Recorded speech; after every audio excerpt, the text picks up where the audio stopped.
Hello everyone, I'm David Hurst of The Guardian. It's my great pleasure to introduce Timothy Phillips, who has written a book on Beslan, which was one of probably the worst tragedies in modern Russian history. And I'd like just to make two sort of brief introductory remarks and then go in and sort of ask Tim a few general questions about his really stunning bit of journalism and really great book which I've just read. The first remark really is about when Beslan happened, which was a very special day in the Russian calendar. And the second is about where it happened. When it happened, I was in Russia a long time before these events, but I always remember the first day of Russian school, the first day of the school year, because it's quite unlike anything that we in the West actually experience. I was a parent, and I had my two twin boys, and I was propelling them towards their teacher, and they were dressed in this sort of Oshkosh grunge. And suddenly something very weird happened. They got swept up on stage. They were immediately in the middle of what appeared to me like some sort of gala performance. I had no idea what was going on. I just thought this was the first day of school. And it was like, London grunge being a guest appearance at the Bolshoi Ballet.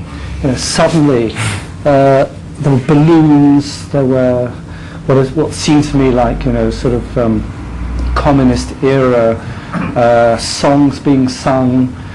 Something much bigger than what I was actually generally expecting as a parent was actually happening. I turned around to my neighbour in panic, seeing these sort of underdressed sort of kids of mine, sort of bewildered like I was as to what was happening. I said, well, what's happening?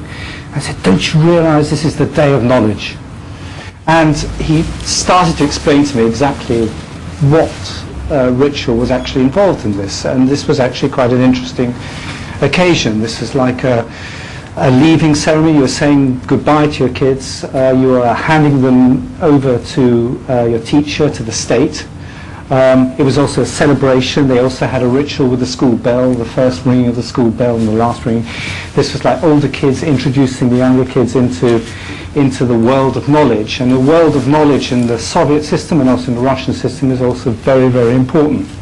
This is a society which is highly educated and appreciates education. Education is not a Blairite mantra, it's Lenin's mantra. And all of this was happening on the day of knowledge. So when I was on the desk, The Guardian, at the time that Beslan started, and I realised when it was happening, I realised the enormity of the event immediately. This was not just a day of the school year. This was a day in which hostages would be taken, which included the whole community, because the whole community would turn up. And it was more vicious and more profound than any of the previous hostage takings before, one of which I was at when they took over a hospital in a place called Budyonovsk. That's the timing of the event. The place of the event is as important. Beslan is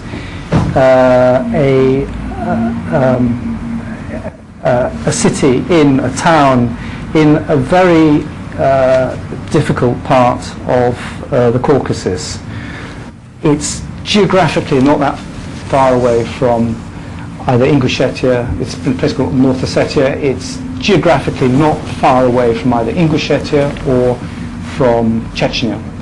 And if you actually go from one to the other, if you still can, on the days in which you could still take a taxi to and from these places, there is nothing there that actually marks out a border except fields.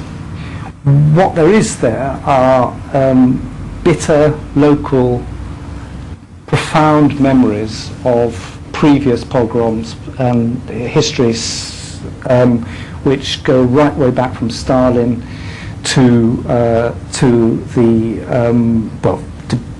Khrushchev back to Stalin, back to the Civil War and the Revolution. And in each of these occasions, the Ossetians, who are Christian, have very, very big memories, as indeed their neighbors have, who are Muslim, the Ingush and the Chechens. And we're not taking sides here. There's a bitter history, and there have been brutal killings on all sides regularly throughout the history. When I was there for the first time, they had just the Ingush had been cleared out east of the river Terek. When the Terek appears in Russian literature, it also appears in modern Russian history as a dividing line, and there are very, very bitter memories. So that when an Ossetian school gets taken over by a group who are Ingush, that is war. And it's not just a group of militants, it's not just Shamil Basayev, it is your neighbour, and a very, very close neighbour, doing the worst thing they could possibly do to you. So those are my just two introductory remarks. I would just like to welcome Timothy and say that he's written a fabulous book, I think, and what I'd like to do, for those who don't really know the subject, is just to ask him a few very basic questions so that he can really explain what he's discovered. Tim, what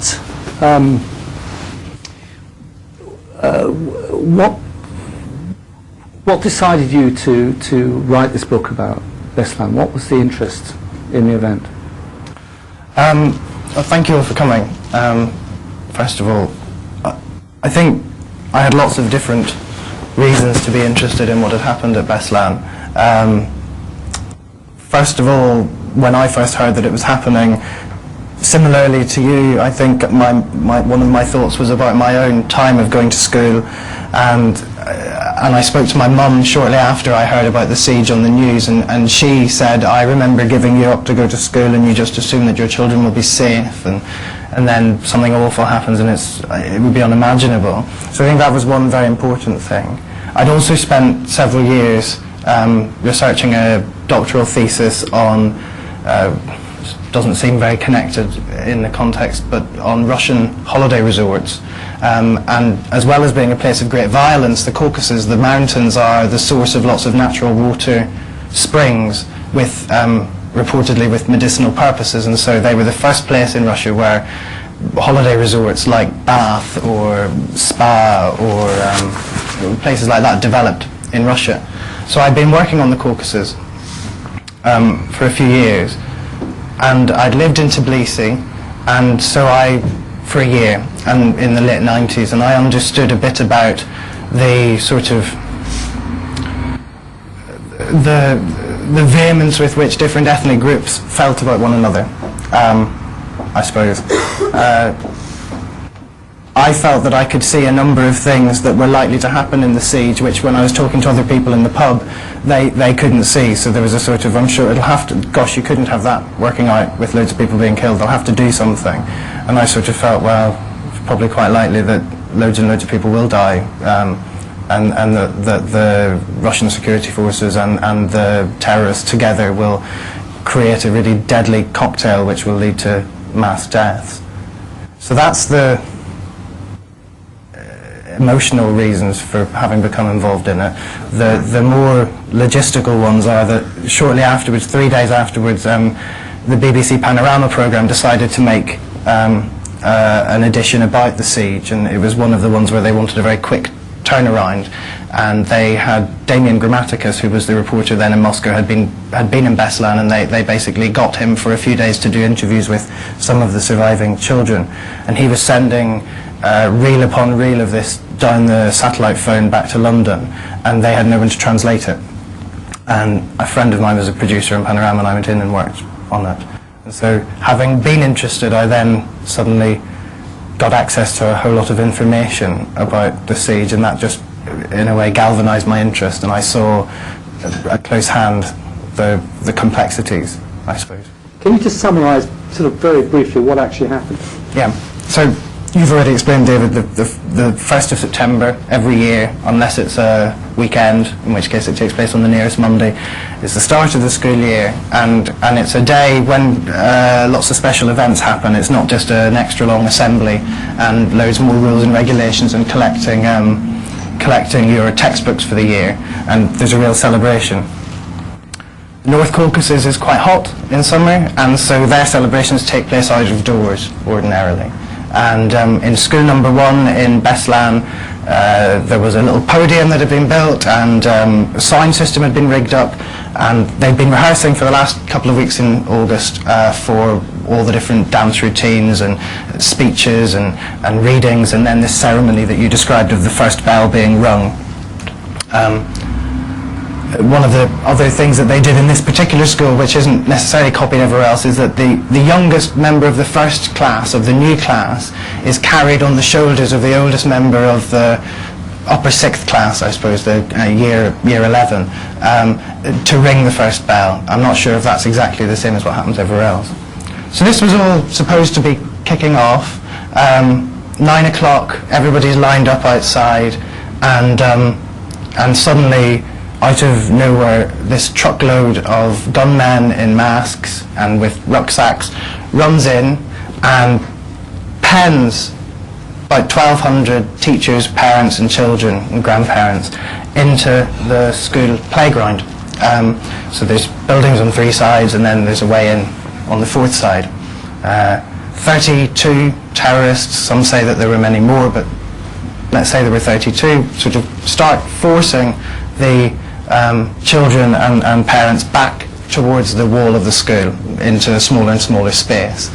And parents and children smash the windows, climb into the school through the windows, and probably thought, at that point, a lot of them thought, this is awful, don't know what the hell's going on, but we'll get into the school, we'll run through the school and we'll get out the other side and we'll escape. But I'm sure it would be the same in lots of schools here. They discovered that over the years, vandalism, threats from local youth at night of breaking windows, breaking into the school, whatever, bars had been put on all of the windows, and they got to the windows and they couldn't get out. So they're literally trapped. And they run back, and the terrorists, the hostage takers, are already running forward and forcing them into classrooms, and eventually from the classrooms taking them all to the school hall, the main sports hall of the school, which is about the size of it's about the size of a 25-metre swimming pool or a tennis court. It's a bit bigger than a tennis court and a bit smaller than a 25-metre pool. Not made to hold 1,200 people. When they get in, the hall and the school are booby-trapped. Most evocatively, I'm sure you've all seen the pictures of the lines from basketball hoop to basketball hoop across the school hall, dipping in the middle with these heavy mines. They're called mines in Russian, but booby traps, bombs hanging off them. Somebody sitting on a podium very like this with their foot on two pieces of card which have a switch on them, which is controlling a bomb. So that's how it all was set up. And basically in that form it stayed for 24 hours, then 48 hours, and then a further 5 hours until 1 o'clock on the 3rd of September. But in the meantime, of course, what started as complete panic turned into an absolutely inhuman situation. First of all, some people were killed by the terrorists at the beginning of the siege, and we might come on and talk later, I'm sure we will, about how likely it was that there could have been a negotiated settlement rather than the awful mess that resulted. And one of the things that negotiators look for is an unwillingness on the part of the hostage takers to kill people. Well, there certainly wasn't that. On the first morning, they took all of the adult males, and they were quite careful about this. It wasn't just people who looked sort of over 16 or people who looked strong enough to offer resistance, because that would be people who were 18 more than it would be people who were 53. But they went out and they picked actually the adults and got them to drag blackboards and desks to barricade the school hall, and then when they'd finished doing that, they killed them. and threw their bodies, well, went to the trouble of taking their bodies upstairs in order to throw them out the window. So that was the first thing, I think, that probably made a lot of people in the school hall realise that this was a really desperate situation that was not going to have a good end. The other things that happened were there was a great reluctance to let people go to the toilet. There was a great reluctance to let people have any water to drink or any food to eat. On the first day, some of the young children were given water and allowed to go to the toilet, but by the second day that was banned. One of the survivors, a doctor called Larisa Mamitova, who really played a very important role during the course of the hostage crisis, because she actually took notes out of the building on behalf of the hostage takers to the Russian authorities. She said that when on the first day she was allowed to take people to the toilet, she would stand up and she'd say, I need a party of 10 to go to the toilet, and 200 people would stand up, she said, as you can imagine. It was also very hot, and dehydration played a big part in the problems. That's right. It's another one of those things like killing people that make it look from the beginning like it's not going to have a good end. If you don't like people to have food, they generally say people could live for 7 to 10 days without food if they have access to water. But I mean, as all of you know, if you don't have access to water, then the time scales are much smaller, and especially if it's very hot and humid.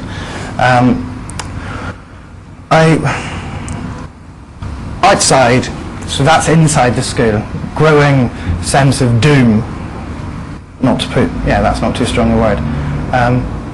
Outside, local people in the town gather around the school. Very quickly, troops are mobilised from the big garrisons that are in the North Caucasus anyway because of the war in Chechnya, and they come to the school as well on that first morning, and various cordons which are more or less porous, which is a problem in itself, are formed around the school with, first of all the special forces, then the mass of the troops, and then the local people from the town. Lots of the local people had their own guns and tried at various points, especially on the first day of the siege, to sort of try and intervene by shooting at the school, actually. Another key fact, or piece of misinformation, was what was broadcast about the number of hostages. If I ask you a rhetorical question, can you remember how many people were at your school? Or if you have children, how many people are at your child's school? And I'm sure you all can. About 500, about 1,000, 1,500, whatever. Everyone in Beslan knew how many people there were in school number 1. 900 to 1,000 pupils, 60 to 70 teachers, and on the first day of the school year, lots and lots of parents. So they knew that there were more than 1,000 people. To start with, the authorities said there were about 200 people, and they broadcast this on the news. And that was very, very early on the first morning. And as we know ourselves from our own media, that's often what happens when some terrorist attack happens. The first estimate is very, very inaccurate. But they went away and they compiled lists, and lots of the parents in Beslan started going around compiling their own lists and knocking on doors to see if there was anyone at home and asking, do you have a child at school number 1? And these lists were really, really long, and they were taken, people tried to take them to the headquarters that had been set up in Beslan. And then, by evening on the first day, they said there were about 300 or 400 people in the school. And then on the second day in the morning, with amazing, spurious accuracy, they said that there were 364 people in the school. No more, no less. And they continued to say 364 people in the school being held hostage right up certainly until 11 o'clock on the third day of the siege, and probably right till the end. It depends which sources you believe. And as we know, since the Munich Olympics, terrorists watch TV. And terrorists saw and heard on the radio that this is what was being said. And it really riled them, it got their goat. It felt like an attempt to belittle their great, audacious achievement, which was how they saw it, certainly how the leaders of the band of hostage takers saw it. they're only saying that there's a quarter of the number of the people we've actually got in here. And one of the survivors, who I quote in the book, said, the terrorist I was sitting beside, when he heard this coming through in the radio, he said, well, if they want there to be only 364 of you in the school, we can make it like that. And yet another factor tending to not to make things look good, to make things look like they're going to have a bad ending, and to exacerbate the situation. What was the reaction of the authorities? Oh dear, that's not very good. Can you help me? Of course I can. Sit down a bit. Yeah. There you go. All right. They surrounded Beslan with troops. But what did they do? What did the negotiators tell you that they were doing, and what actually happened in terms of what were the demands? Were there any demands initially, and how was contact started with the terrorists?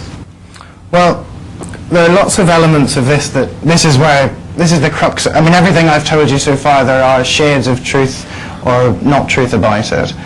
But this is really, we're entering the territory where there are lots of uncertainty still about what's actually happened, because of course what goes on in the headquarters is something that's held in secret documents, that's known to a relatively small number of people, and it may not always be in their interest to say exactly what did go on. Some of the things that we do know, we know that on the first day, several different parts of the Russian authorities, local and federal, started to form their own crisis committees, really, to deal with the siege. And one of the really important things that has to happen in any crisis is that there's only one crisis committee, and all the others are answerable to it. That didn't happen to start with. As well, some people were put on the crisis committee for very good reasons, like the Minister of Education in the local government in North Ossetia. She was put on the crisis committee, but she didn't know she'd been put on it until 7 days after the siege ended. So that was unlikely to do much good. So the crisis committees were formed, and they waited really to start with to see if any demands would emanate from the school. And we know from Larisa Mamitova, this doctor who I was talking about, who was a doctor at the local A&E department and who had a son at the school, so she was a hostage. And she sort of had enough of it by 2 or 3 hours in the school, and she thought, there's nothing happening here, that they're just getting cross, the terrorists. And so she suggested to them that she would take their demands out for them. She said, you must have demands. Can I take them out? Surely you need to make them known. And they swore at her and shouted at her and pushed her about a bit. But then they made her write a letter, which said that they wanted to talk to 4 people. The President Zasokhov, who was the president of North Ossetia, this local region in which Beslan is situated. Murat Zyazikov, who was the head of Ingushetia, still is the head of Ingushetia.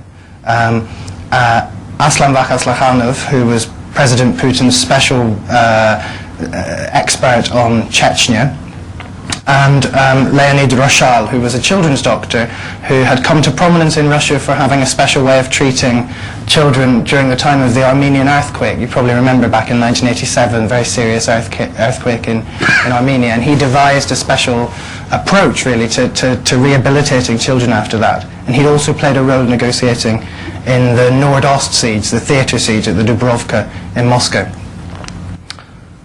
So she took this out, and also on the note it said, if you fire at us and injure one of our terrorists, we'll kill 20 hostages, and if you kill one of our terrorists, we'll kill 50 hostages. She took it out and it had a mobile number on it, and then nothing happened.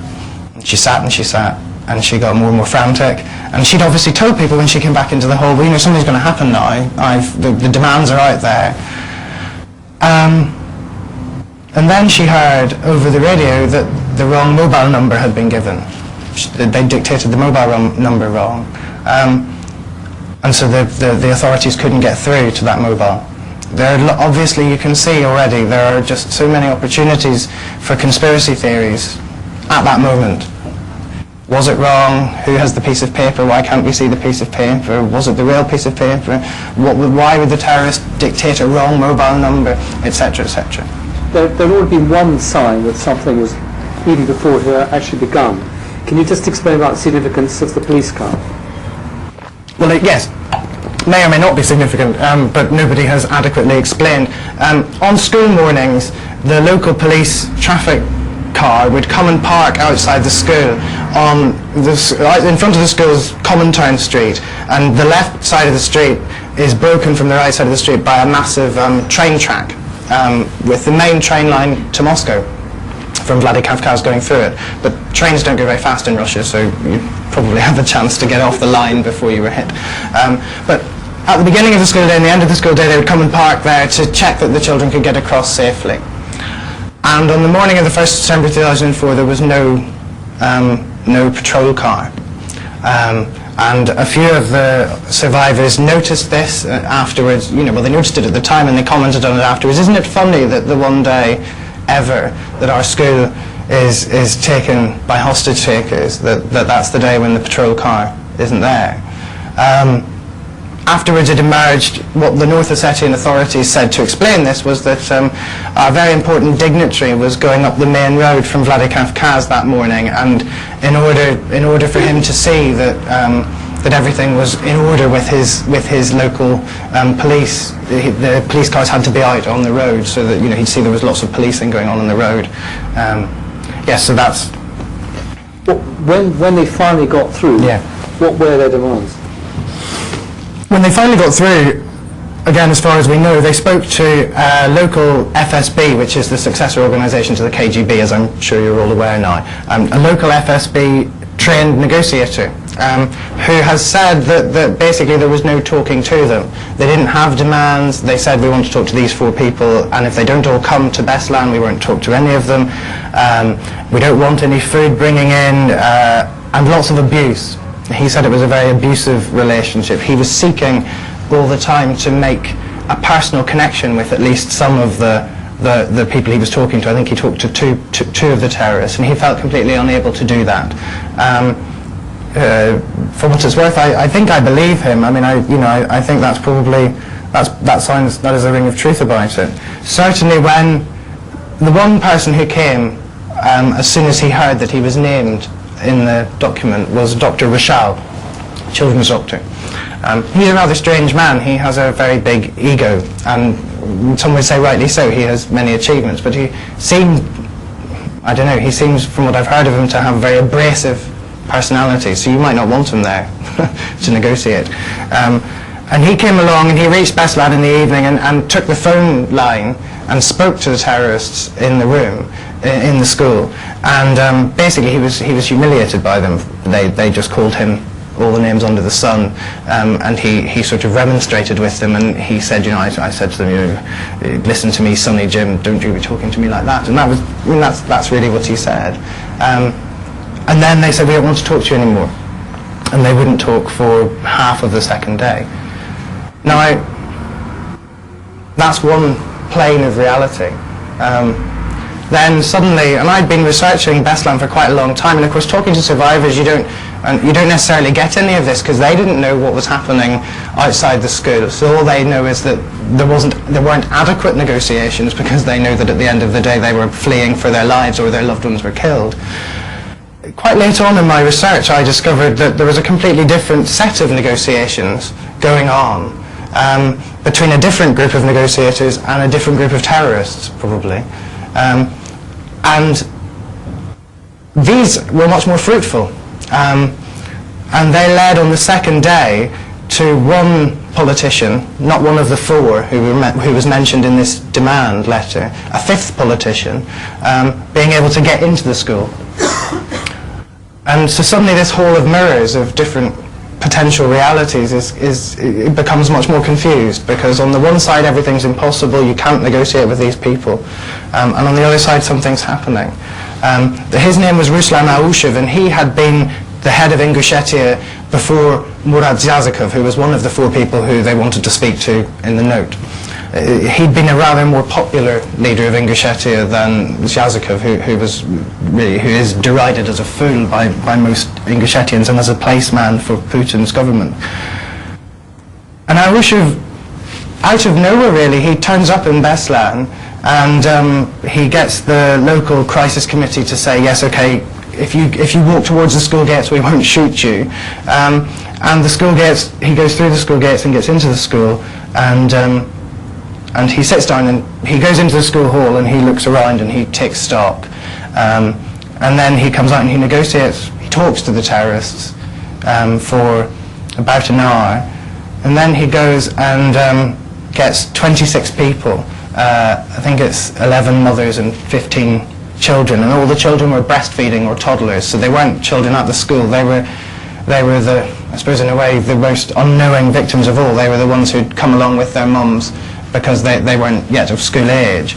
And so mothers with those children are allowed to go out. But most barbarically of all, they're not allowed to take their other children with them. So they can decide to leave with their youngest child, effectively, and leave their other children in the school. Or, as happened in some cases, they can hand their youngest child over and stay with their other children in the school. And some people did that, and in the one case I know about, only the child who was carried out survived. Everyone else in that family died. So he comes out of the school and he brings a letter with him. So this is the second communication from the terrorists. And this letter probably was written before they even got into the school, and it's signed by Shamil Basayev. So he wasn't one of the terrorists in the school, but he was a Chechen fighter and had been the mastermind behind Budyonovsk and behind the Dubrovka siege, the theatre siege.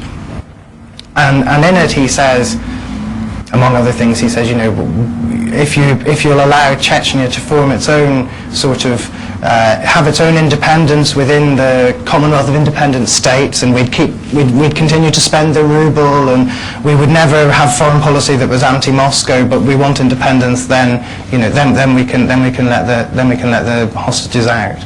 But that demand was impossible. Yeah. Because what it actually meant was that 50,000 Russian troops in Chechnya would have to leave, and that would have brought the political situation right the way back to 1996, which is when a so-called peace treaty was negotiated after the first Chechen war. So to have a siege in which your demand is 50,000 Russian troops leave would be the equivalent of having a siege in which you'd say half of the American presence in Iraq should leave. Yes, that's right. And yeah, it was completely impossible.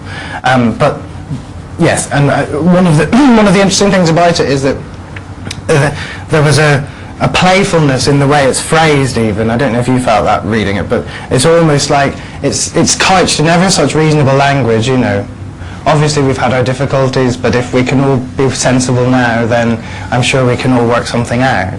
And actually it's completely impossible, and also this one policy, this one idea of staying in Chechnya and owning Chechnya and ruling Chechnya is really at the backbone of everything that brought Putin to power, and that he feels has made him popular with the Russian people, or certainly he feels that power would drain away from him if he was to concede anything there. But there are other strange things that were happening. Anna Politkovskaya came down on the plane. What happened to her? Yeah. Why did she come down? She had some success negotiating with the terrorists in the theatre siege in Moscow 2 years earlier, and had taken a decision on the first day of the siege in Beslan that she was going to come to Beslan from Moscow.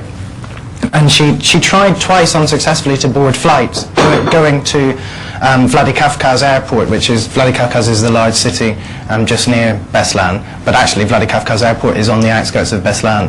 And she was turned back twice in departures. And then when she managed to board a plane in Moscow, I think it was at Vnukovo Airport, so the equivalent of London City Airport, I suppose. She took some tea and passed out and didn't wake up for I think a couple of days. And so she was immobilised, effectively.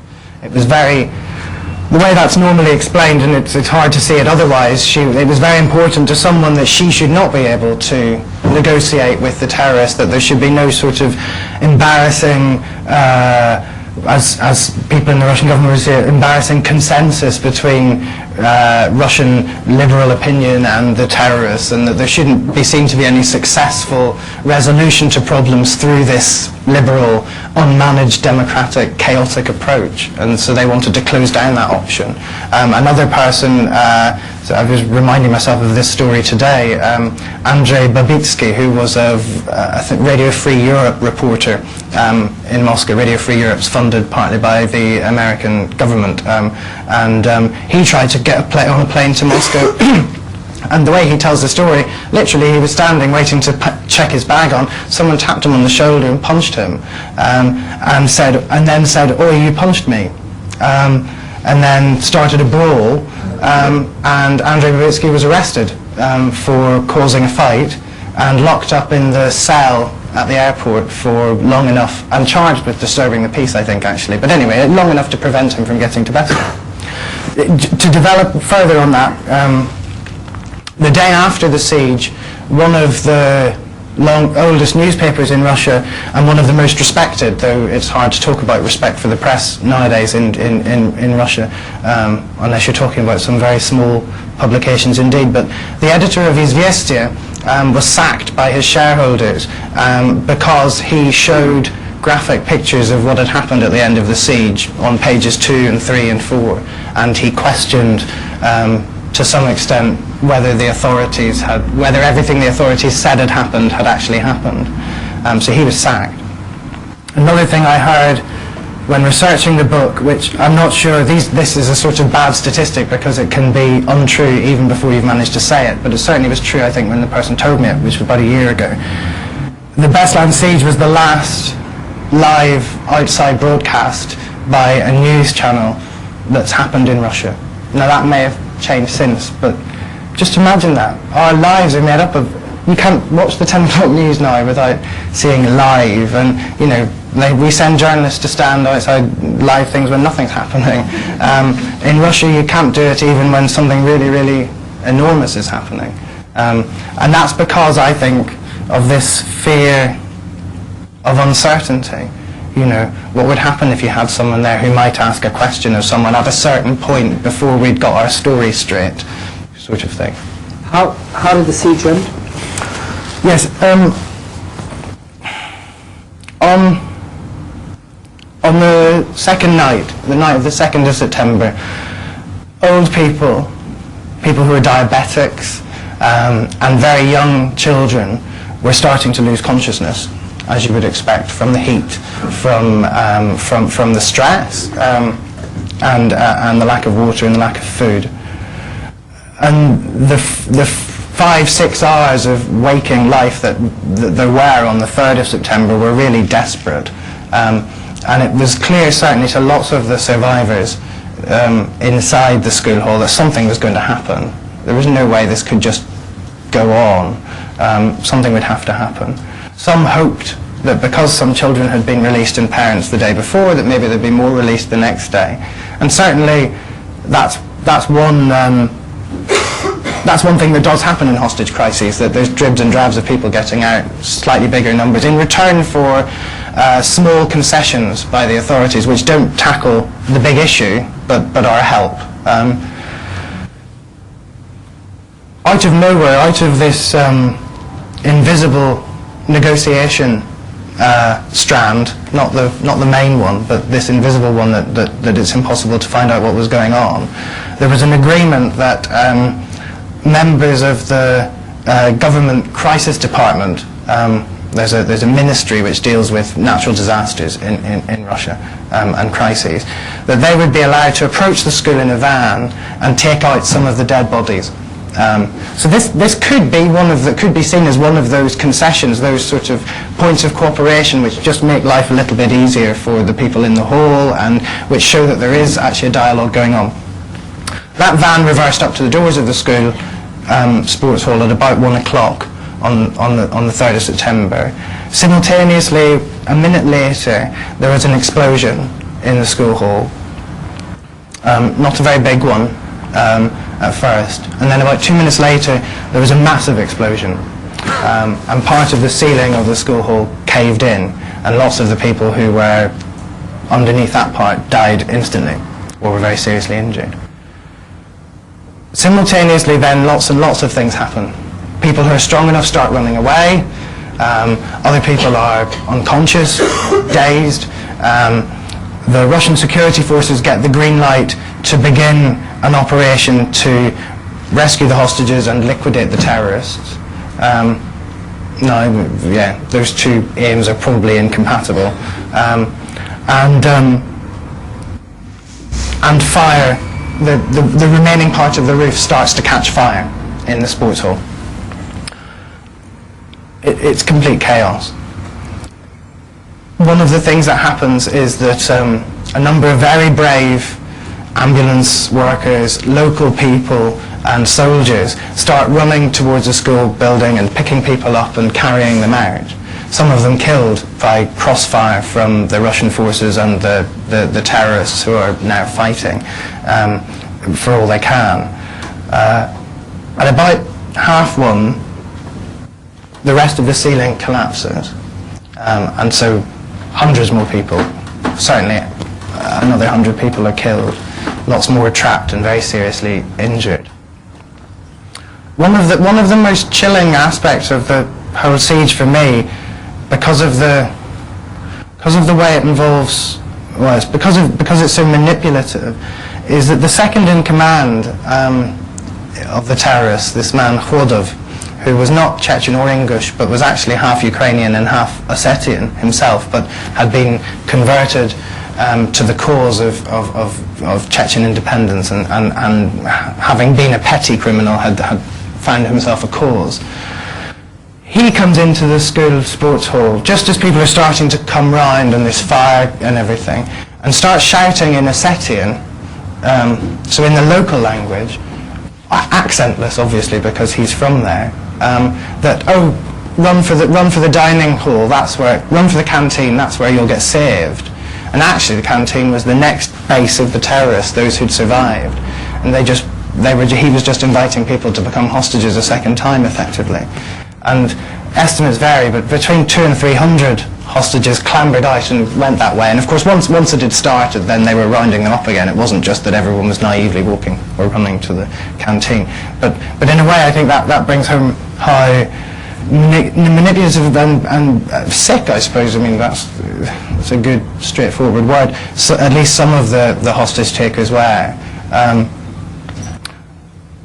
Now we enter the realm of real uncertainty about what the Russians did next. They certainly were firing on the school, and they said that they were trying as accurately as possible to take out the people they could see were terrorists. Most of the survivors and most of the people standing out in the streets say that they started firing on the school with tanks and with flamethrowers, not things that are likely to protect civilian lives.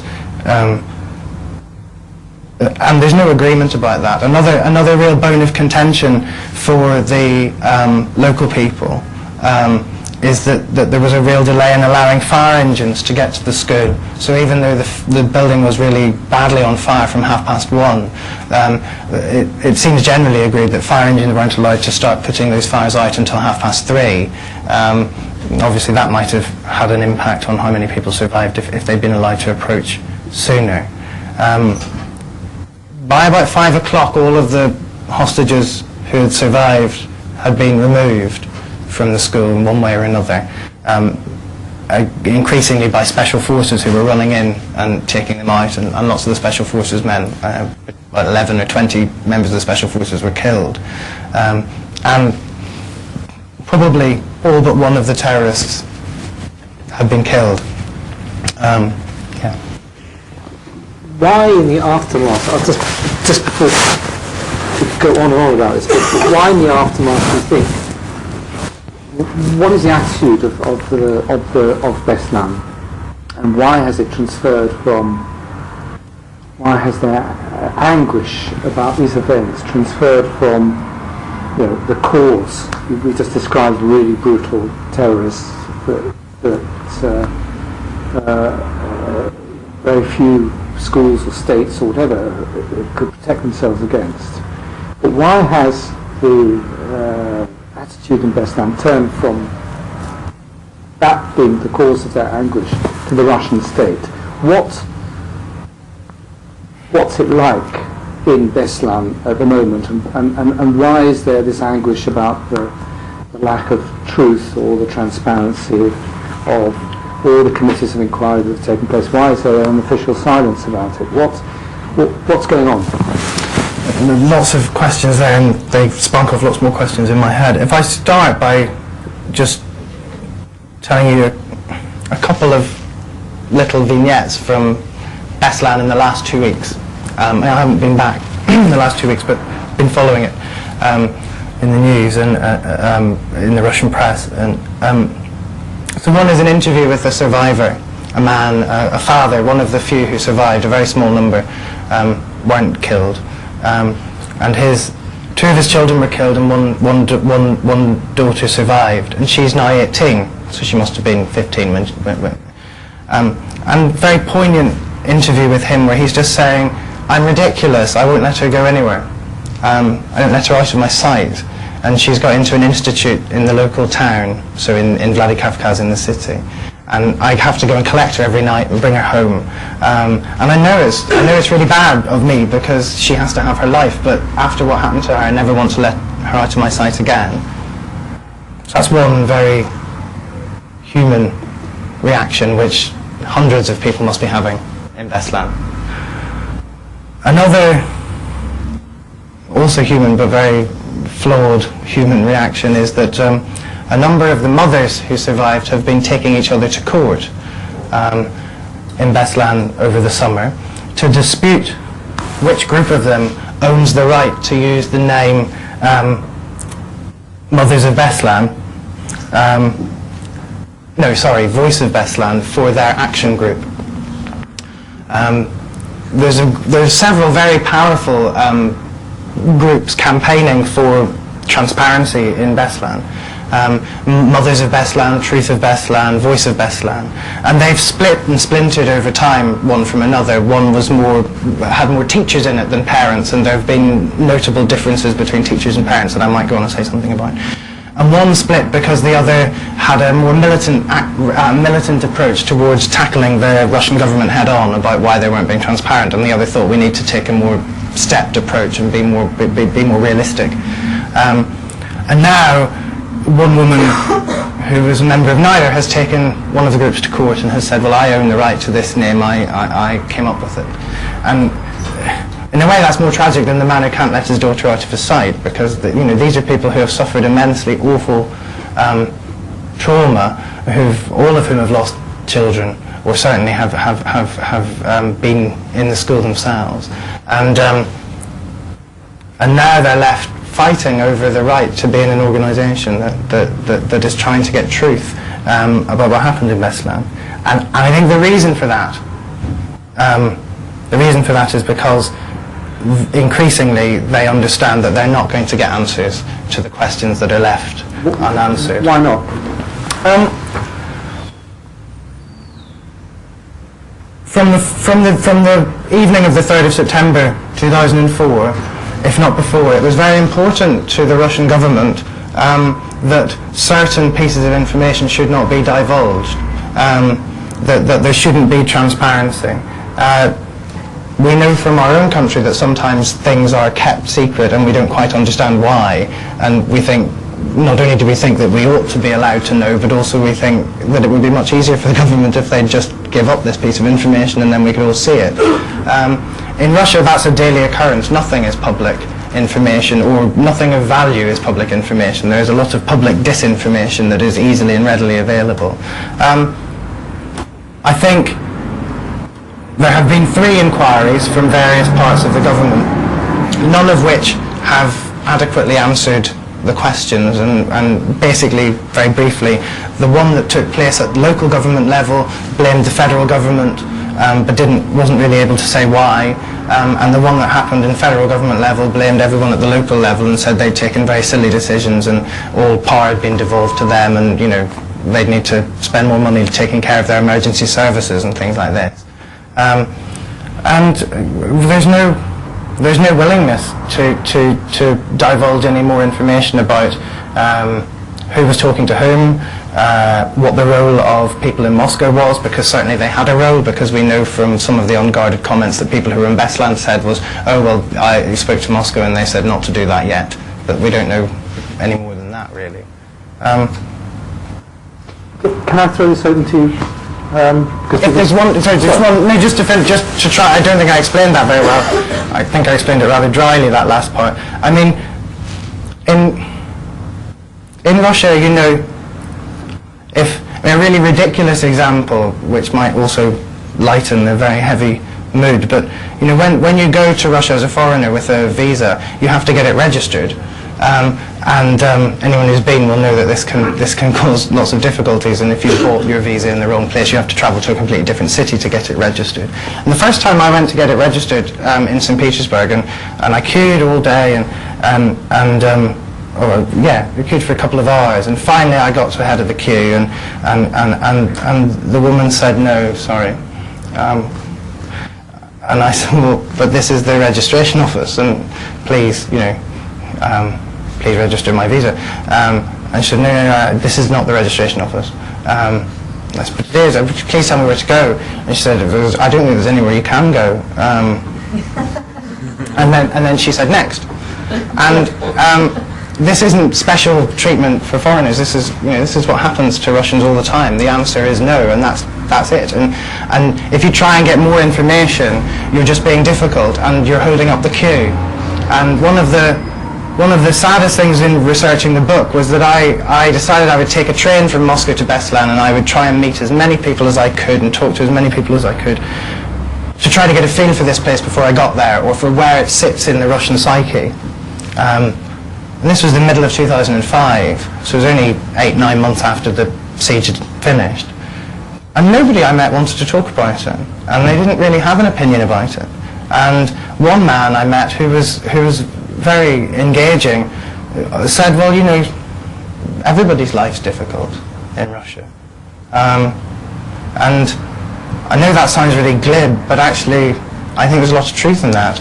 And I think, why is it not a scandal for all Russians that this awful event goes uninvestigated and the full truth hasn't come to light, and it seems that there's a smell of sulphur about the way the central government handled it? Well, it's because all the rest of them are having such a difficult time, getting the paperwork they need done, getting their children into the school they want to get them into, trying to keep them out of the army, trying to keep healthy, etc., etc. Sorry, would you please?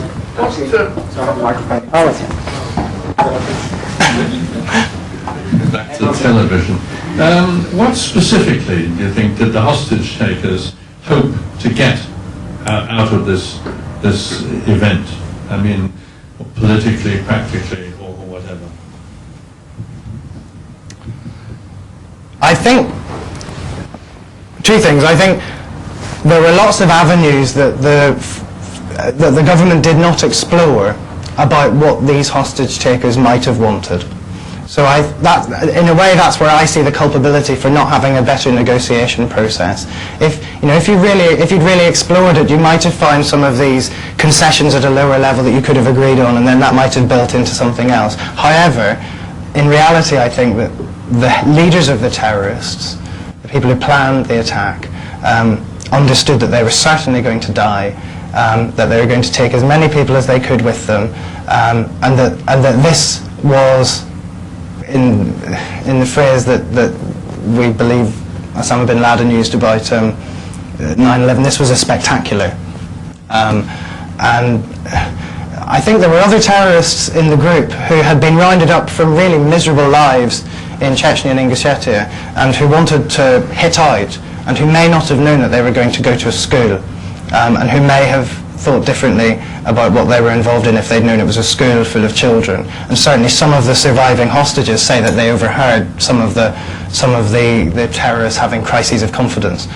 For the leaders, I mean, one of the reasons for that is really interesting aspect of what happened at the theatre siege in the Dubrovka is, as you all know, this mystery special gas was used that was supposed to immobilize the terrorists and then allow the hostages to be taken out. But though the terrorists were all immobilized, the first thing that the troops did when they went in was shoot them all in the back of the head at close range. So knowing that, I don't think the terrorists could have had much hope.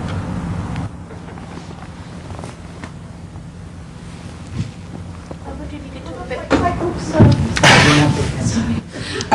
talk a bit about the history of the area and why Ingushetia and Chechnya and sort of the different allegiances and where this sort of is put historically. Yeah, that's a good question, Prue, because I don't think the story itself is so fascinating and so detailed. We haven't really come back to that from when you first mentioned it. The North Caucasus is a really amazing patchwork of different ethnic groups. Mostly speaking non-Indo-European languages, which are not obviously similar to one another. So a patchwork of people who are kind of geared up from the very beginning for mutual misunderstanding, and who have in some ways very similar cultures. Certainly if you look from a metropolitan Western perspective, there are lots of great similarities. They pride hospitality, and their concept of hospitality is rather medieval in a way. It's a sort of it's a clannish thing. They believe in honour, and they have a strong sense of vendetta and the need for revenge.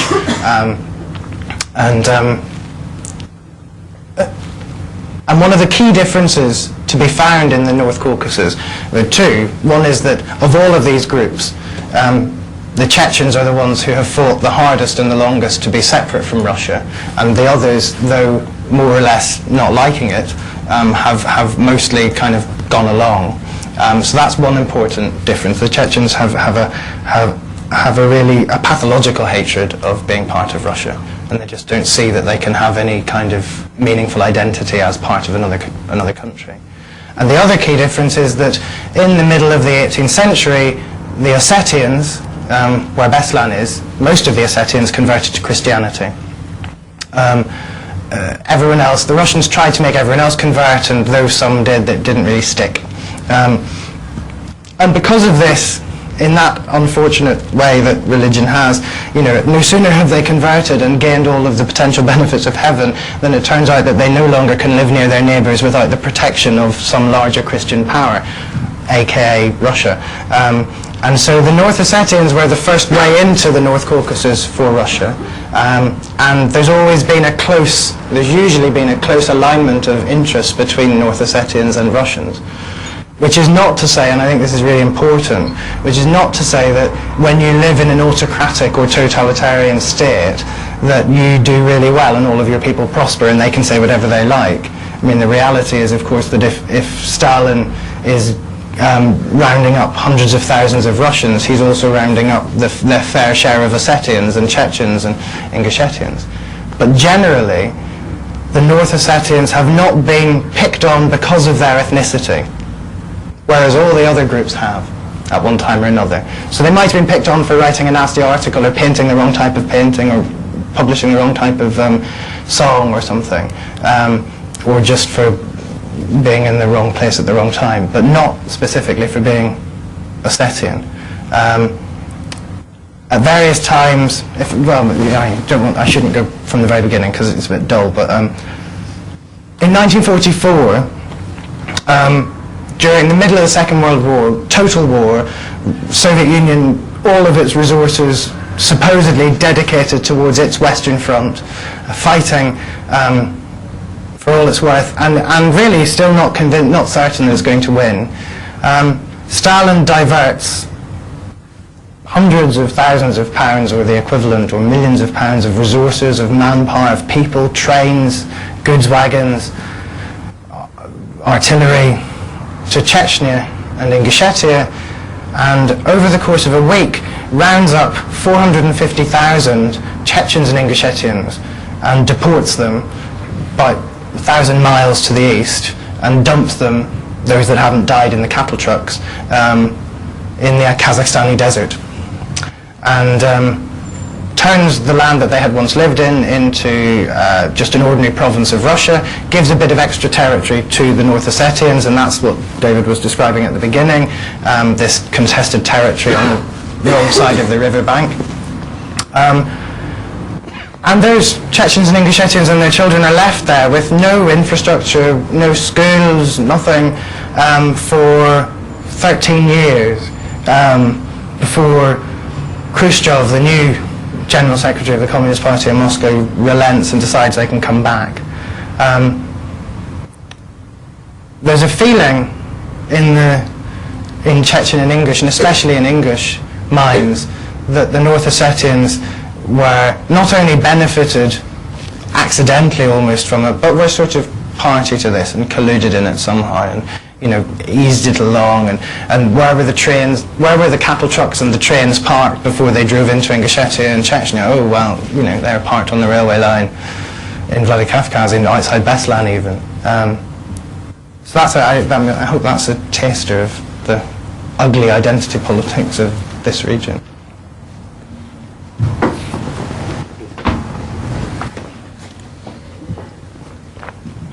You talked a bit about conspiracy theories. Can you say a little bit more about? Did these conspiracies appear during the siege or after the siege? Do they fill a void in what's known, or are they something to do with the magnitude of the event? When do conspiracy theories start appearing? I come from a household of conspiracy theories. My background is in Ulster Protestantism, no group are better at creating local realities which fly in the face of globally acknowledged facts than Ulster Protestants. And I see a lot of similarities with some of the people I met in Beslan. I think there's a lot of conspiracy theories that are held in people's heads and not readily admitted in public. And we probably all have them, and you might only say it in the pub when you're a bit drunk. When conspiracy theories become the organising network for understanding something is when there's a vacuum of other information to challenge them. So people in Beslan know that there are people in Moscow who know more about what happened in the school siege than they know. And now they also know, because they understand how Russia works, and also because of the experience of the last few years, or indeed of the immediate aftermath, they know that that information is not going to be divulged. And in its place comes all of these more or less poisonous recollections of what happened in the siege, or just before, or for the few months before, which organise themselves into narratives, and then people tell them, and then other people, they get nods back, I think, and there's a sort of understanding, and here is a ready-made and invariably a very local set of events to explain what happened. It's the localness really that's the most unconvincing thing about it, but also the most comforting, or that means, I think, that it has the ring of truth. I mean, one example I alluded to, but it's so startling, because of course some of the conspiracy theories are moot, I think. Were there 32 terrorists and only one survived and now he's in prison? Or were there 52 terrorists and 31 were killed, one survived and is in prison, and the other 20 are somewhere else and are loose? Well, I mean, I think there are real questions there. But one where it's just impossible to see is that the headmistress, 72-year-old Lydia Tsalieva, she's 75 now, but 72-year-old Lydia Tsalieva, had somehow colluded with the terrorists in the run-up to the siege, hiring them to carry out maintenance work on the school during the summer so that they could dig pits in the classrooms where they could hide extra weaponry, because there's no way reasonably that they could ever have carried that much weaponry into the school just on the morning of the siege. That she had gone through the 3 days of the siege, and to quote one person who I quote in the book, that her hairdo had not even been touched, and that she'd managed to be set in the right place of the school hall so that when the ceiling caved in she wasn't harmed. And that's allied to less fanciful or less developed conspiracy theory that statistically more teachers survived per capita than parents or children. And how can that be? Because surely teachers have a duty of care. So how can it be that more of them survived? Surely they should have been throwing themselves in the path of the bullets to prevent the children from being killed. These kind of conspiracy theories. Hi, I'd like to ask you a question about your research and the credibility of your sources. You said that later on in your investigation you found out that there was another set of negotiations going on alongside the other ones. And I wanted to ask, who was your source, and in general, how do you rate the credibility of all your sources? I think, if I deal with the specific question about the hostage, the second line of negotiations first, and then I'll talk more generally about my sources. That was very simply from an interview that so Ruslan Laushev, the former head of Ingushetia, who did go into the school, was also he spoke to the hostage takers directly from Beslan, and he's given interviews to say that. And another man who was with him, Gorazhev, who was he's a millionaire, a multimillionaire from Ingushetia, a businessman, and he also turned up in Beslan offering to negotiate, but he didn't actually enter the school. And so they're both on the record as saying that this went on. But they were allowed to negotiate with the terrorists, not through the official FSB negotiator who didn't know about it and who has said, I was somewhere else, I didn't know that they were talking to them, but by people probably people in the local headquarters, the local political headquarters of the crisis committee. I mean, what I think happened, I don't think at base the reason for this is particularly sinister, in that I think what happened is that when the correct mobile telephone number came out, it was shared around. So it went to the right person, but then it also went to everybody else. And I suspect that there was just a temptation or a lack of understanding that you should only have one route for all information. And so I think there was an attempt from somewhere else in Beslan to negotiate. One additional line of negotiation, which I only mention in the book, and I can't ascertain whether it's true or not, is that Aslanbek Aslakhanov, who was invited to come to negotiate in Beslan with the terrorists, by the terrorists, so it was one of their demands. He didn't come until the last day of the siege, and until the siege was over. Though he says he came earlier, but everyone else says he came later. But some people say that he was talking to the terrorists in the school on a direct line from Moscow. Now I've had no way of verifying that. More generally, I wanted the book to be about the patchwork of different stories that people have who've been through a very traumatic event, and an event that becomes known by three words as a thing. So it's almost a material object, the Beslan school siege. And yet it's not. It's a loose agglomeration of hundreds of different stories, some of which tally and some of which don't marry up and contradict each other. So in that sense, I understand the unreliability of lots of the survivors, and I wanted to show that in the book. And that's maybe unreliable in a strict forensic sense, but it's reliable in another way because it's what they were feeling. And some of them were hopeful at moments that others were lacking in hope. And also I thought at the beginning of the research, I thought at the beginning of the research that a lot more concrete facts would emerge by the time the book was published. So I started researching the book in November 2004, and I handed the manuscript in November 2006, and the book was published in May 2007. And if anything major had happened after November 2006, I would have tried to change the manuscript. The reality is that these concrete facts, sort of,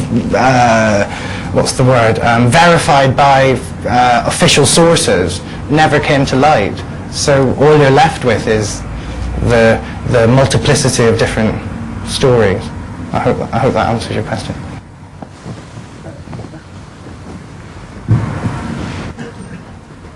I was just wondering how you felt both the international press and also the Russian press, not only dealt with Beslan at the time, also from your research, but also how they continued to deal with it.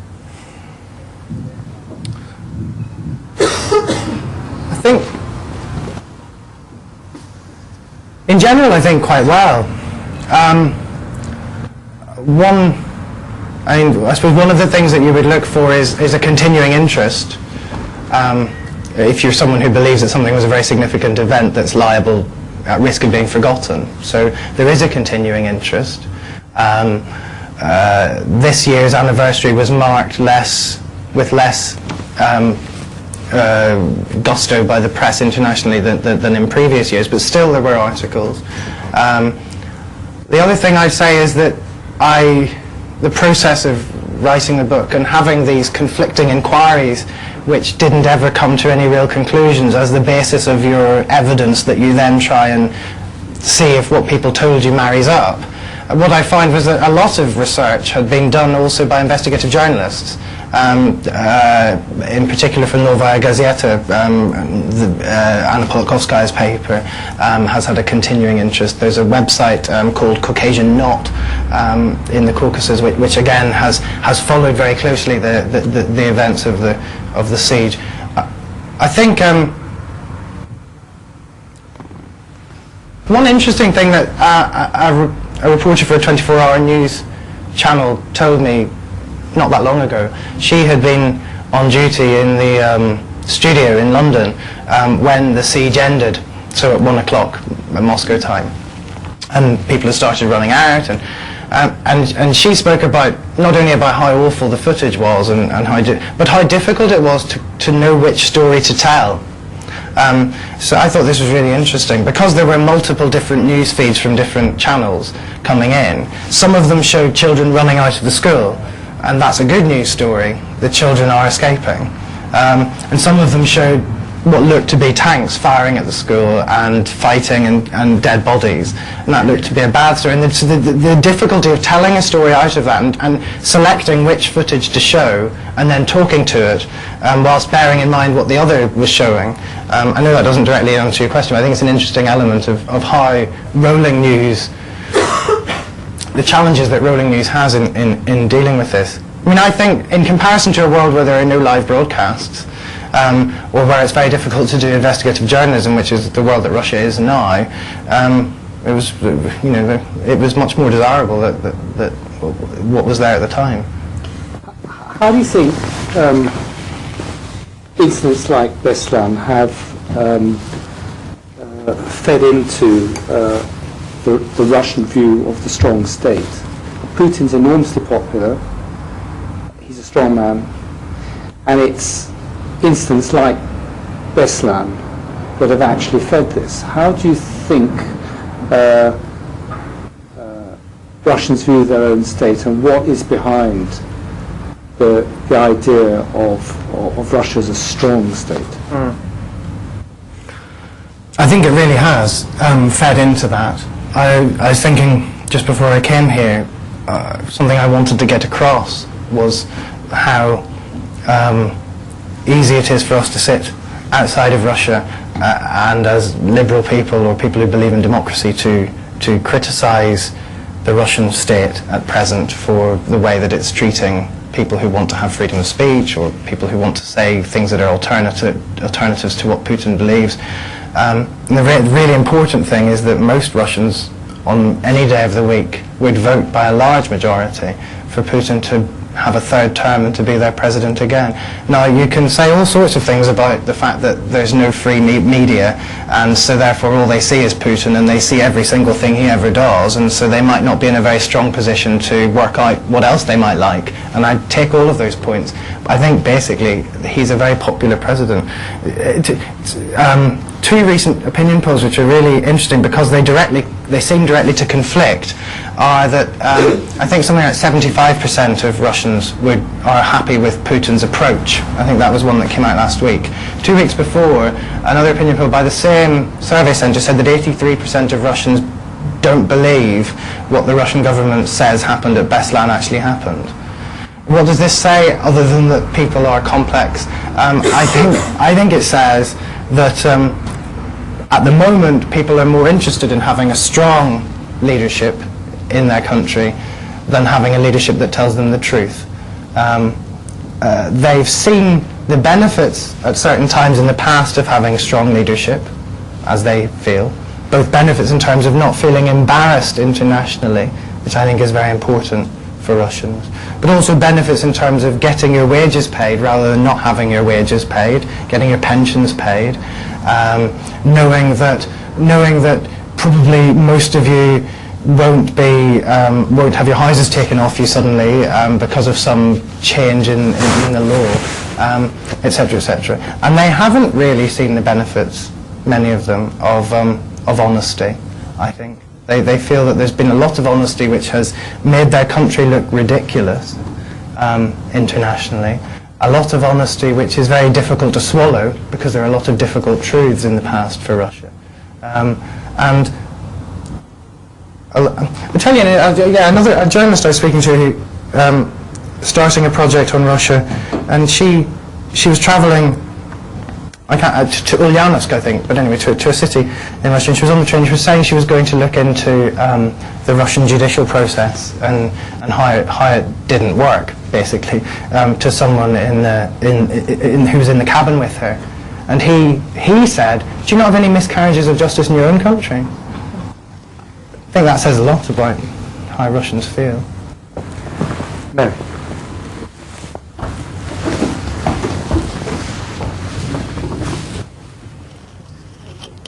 I've got a couple of observations and a couple of questions. Observations. I was actually in northern Russia at the time of the Beslan siege, and it was absolutely true, even from the first moment, in this group of sort of chattering classes that I was with, there was complete scepticism to the official version. The figures that you mentioned, first 120, then 364, each figure was greeted with absolute total Interesting. disdain. People were exchanging information on the internet with their mobile phones. They knew people down there. There was absolute scepticism as to the official view. But they were watching, they were absolutely glued to the footage the whole time. And people were in tears. It was just incredibly emotional, miles away from where it was actually happening. Second observation, I think that over here we tend to sort of underestimate or maybe overestimate how prepared other countries are to deal with these sort of emergencies. Whether it's mass protests, whether it's natural disasters, whatever it is, we tend to think of Russia as a sort of developed country. And when confronted with this sort of thing, there's all sorts of disorder, chaos. They don't have the right equipment, they don't have emergency plans, and we look at that and say, this is awful, terrible, it must be because the Russian government wanted to happen in some malign way, which is, I tend to think, is actually not true. It's totally inefficiency, chaotic, and afterwards they want to cover up that they've done such a bad job because they were so poorly equipped and informed. And I think that there's a sort of shame about it, which explains to an extent the secrecy.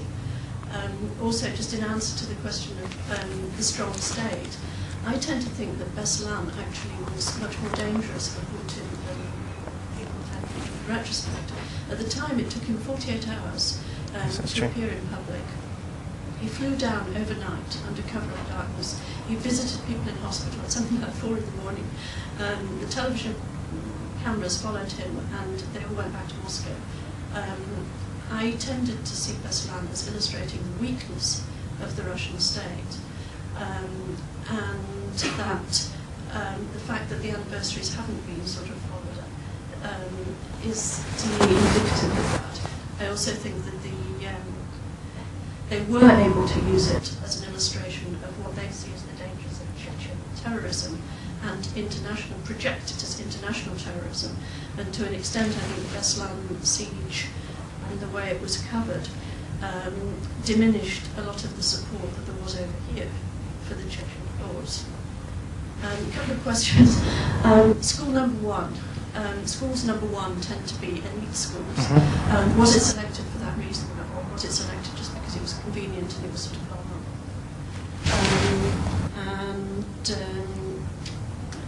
No, I'll leave it. Oh no, go on. There is a sort of argument going on about whether the Russian government was more culpable for the deaths at Beslan, or whether it was the terrorists. Do you come down on that side in that argument? I'll take the first one, the last one first. I mean, the culpability lies with the terrorists, first and foremost. Yes, no question about that. Some of the choices made by the Russians. I take your points about the lack of infrastructure and the lack of planning being not deliberate omissions and then things that they're embarrassed about afterwards. However, I also think there are elements, firing on the school, pumping poison gas when you're not prepared to administer an antidote into a theatre, and leaving people on their back to choke on their tongues when they're coming round, which is what happened in the theatre siege. There are elements of incompetence which border on maliciousness, even if you don't go in for any of the conspiracy theories which might say that in some other way more actively this was orchestrated by the Russian government. School number 1 was an elite. Yes, it was. It was the school in Beslan that everybody wanted to get their children into. Yes, I don't think it was like a specialist school in any way, and there were only 5 or 6 schools in the town, depending on how you count them. Was it chosen for that reason? It may have been. That's one of the things that we know least about, actually, is why was this target selected in this town? Beslan's not in the contested territory of North Ossetia, which the English want back. It's not far from there. It's not the capital of North Ossetia, which is Vladikavkaz, but that would probably have been too heavily fortified for them to feel confident about getting into.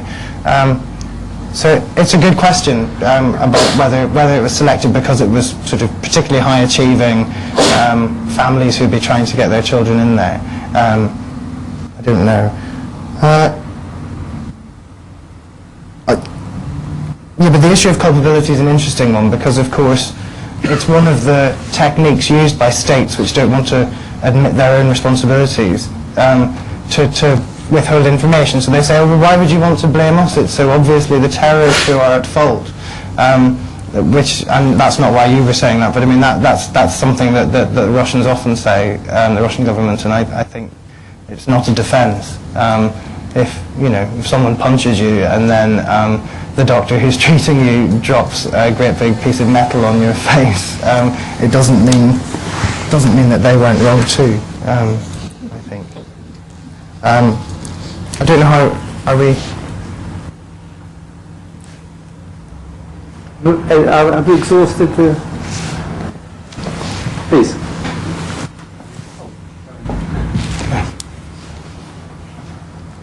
Yeah, I just want to make a entirely cynical remark. In both the theatre siege and the Beslan siege,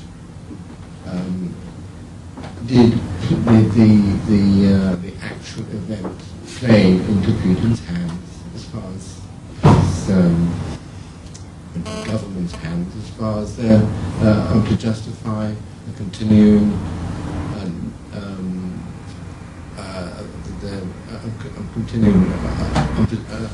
opposition on Chechnya? I mean, they can show how awful they are, and absolutely make sure that anything happened was awful. So the whole thing suddenly this justification continuing the war and not giving in, not making any concessions at all. Anyway, I think part of that I buy, which is the idea that if they thought at all about having some sort of negotiated settlement, they would have found it distasteful because they would have felt, well, then the hostage takers will walk away from this and will look like there was something legitimate in their cause, and like there's some kind of parity between us and them.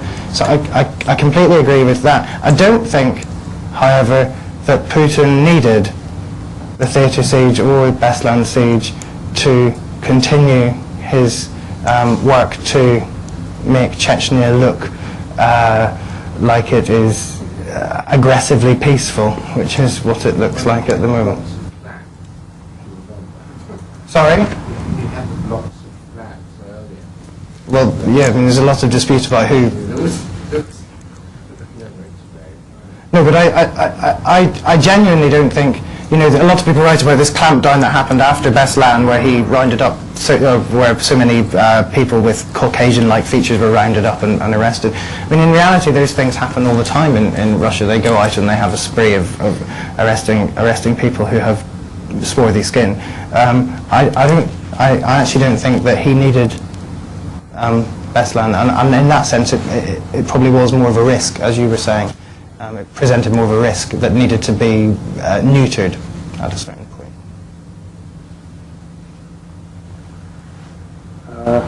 Hello, please. Thank you, Timothy, for your deep and thorough account of the Beslan siege. I wanted to draw attention and to find out your take about the UK response to the siege. Actually, 3 years ago, I was deeply involved into the work trying to manage thousands of postcards, books of condolences, humanitarian aid, which the Russian government indeed struggled to move quickly forward to Beslan. For instance, this year, it was an unfortunate coincidence with the 10th anniversary of Princess Diana's death, but there was virtually no coverage of Beslan anniversary in the UK media, and there was no public response to the anniversary. And this is, I would disagree that there is no that attention in Russia to these anniversaries. Sorry, what was the last bit? I just didn't follow it. The Russians do remember and do celebrate, do commemorate the memory of 186 children who died there. Yeah, I hope I didn't give the impression that I thought the opposite. I think they do. I think what I was saying was that I felt there was still an interest in the West as well. I mean, not perhaps so much in the UK as in Ireland, Canada,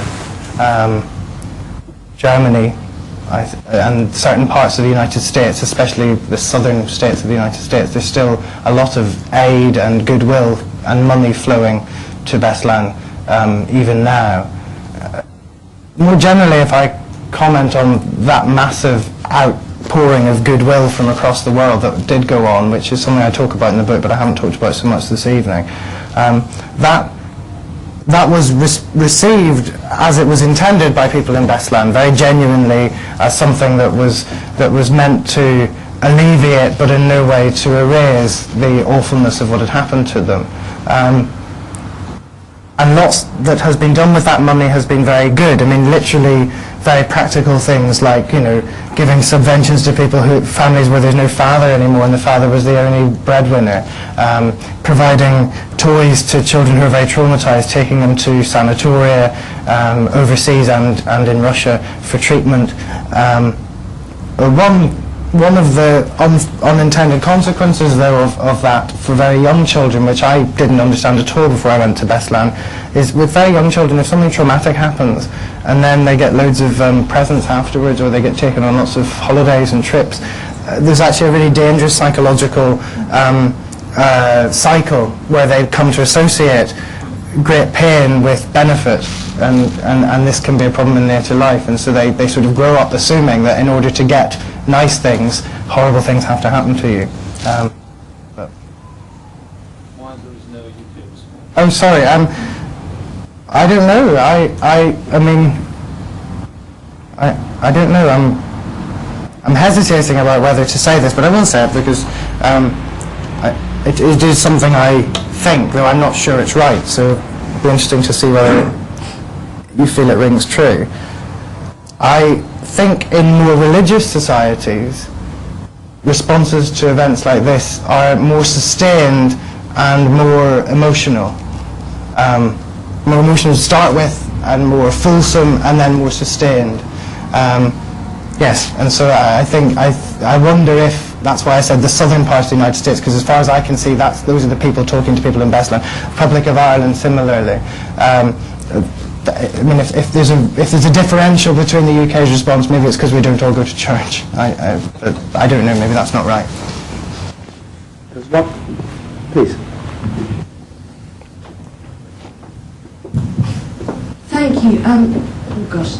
Tim, I just wanted to ask about something you said just in response to the question before, which was when you were talking about how often people who are Caucasian or look Caucasian are rounded up and so on and so forth.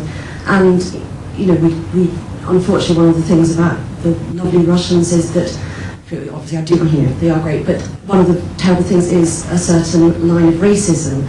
And one thing I found strange throughout all of this was that the North Ossetians, being Caucasian themselves, well, let me ask my question first and then explain why I'm asking it.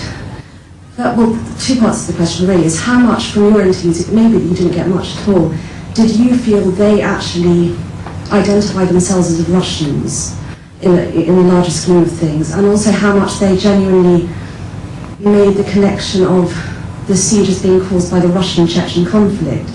Because one thing in your book, you talk a lot about Caucasian history and about these various tribes and their history together. And so for the fact that vendettas go back a long way, so it could have been seen as more of a local thing as opposed to something to do with the wider problems nowadays. And also the fact that I find it interesting that if you took people from that school, from Beslan, a lot of them, if you took them to Moscow without giving them stickers that would say we're from North Ossetia, which is, by the way, Christian, they could easily be rounded up, arrested, and then deported. And so I find it strange that even though geopolitically speaking it's correct, that this is seen as such a Russian tragedy, because the people who are involved and the people who died are in many ways not Russian, wouldn't often be seen by the Russians themselves as Russian. So I don't know how much you would have got from your interviews about their own feeling of their identity. So. I think there are lots of really good questions in that. Certainly, lots of North Ossetians will have had the experience of being asked for their papers when in a city somewhere else in Russia, and it'll be assumed that they have what's called the face of Caucasian identity in Russian. And that's why they're being stopped and asked for their papers. I got the feeling that, insofar as they identify, I don't think they identify as Russian at all. They have a great local pride. One person who I quote in the book, when I was checking into a hotel, she said to me, I said something like, "Oh, it looks lovely here. Spring's suddenly broken out." That was all I said. She said, "Yes, you've noticed it is much cleaner here than elsewhere, isn't it?"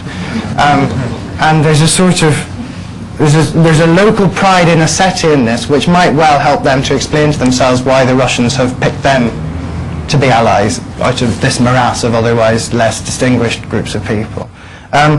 The complexity, certainly also, to answer your point about whether the people in the school building felt there was a local cause, that's absolutely, definitely true. And as soon as they worked out that some of the terrorists were talking in English rather than in Chechen, or that's what they thought, this is about Ingushettians hating Ossetians and wanting our territory.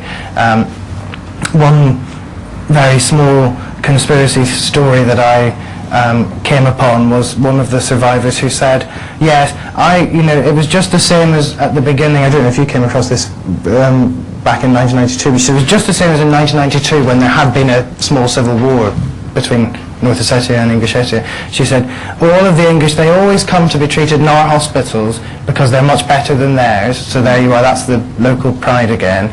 But they all checked out 4 days before the war started. And one person whose account of the siege I read said the same had happened in Beslan just before the school siege started. The Ingushettians who'd been being treated in the local hospital had gone back across the border. I mean, I don't believe it for a moment, but that. So I think yes, people did understand it had a local cause. Well, I'd like to wrap this up. Thank you all for coming, and thank Timothy for coming here as well. He's written a great book. It's a really good, honest bit of journalism. Doesn't come to huge conclusions, but you learn a lot about not just Beslan, but contemporary Russia in the process. Now, I'd recommend his book to everyone who hasn't read it here. Thanks a lot. Thank you.